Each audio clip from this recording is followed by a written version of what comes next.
It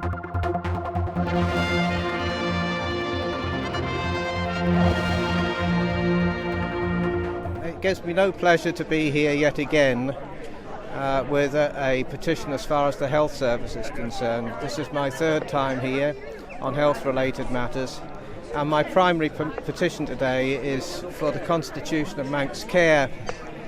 The Isle of Man has set that up as the answer to administering our health services, and it's failing. It's been in operation for a year.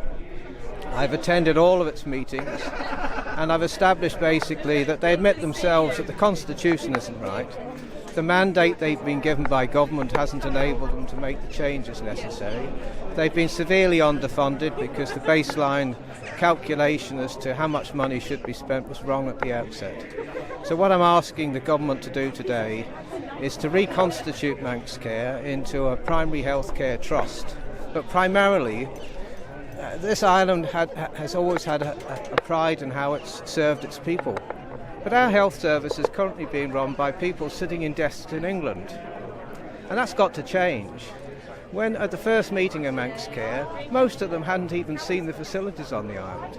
And they've come over here to tell us how to run our health service. It's no surprise that after a year in operation, they ended up with the same deficit.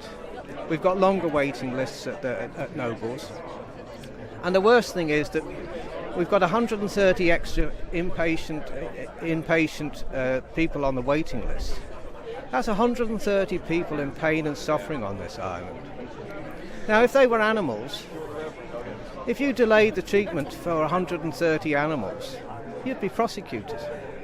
Okay, well, as there's four, so that's one down. Let's move to the next one. Yes, well, the next one concerns the Tynwald Administrator, Commissioner for Administration. I'm not going to criticise the lady who operates that office, but the actual scheme itself is failing miserably. It's taking too long. They haven't set that up properly, and it's been set up again to fail. It's not properly financed. That lady admitted to me that she wasn't employed for a sufficient number of hours to provide the service. It's taking upwards of 2 years to deal with complaints, and the outcomes I don't think most people are happy with. Okay, next. Well, as you know, Paul, the petitions for redress are nowadays, it's an ancient right, but nowadays they sit on the table for up to 5 years. That's preventing the petitioners having a right to be heard. No other court would simply take a petition from somebody and just leave it and do nothing with it. So my petition today on that is to achieve a change in the law whereby every petition actually has to be heard to some extent. And your last one? Yes, the fourth petition, Paul, is for the public to elect the members of the Legislative Council. This has got to change.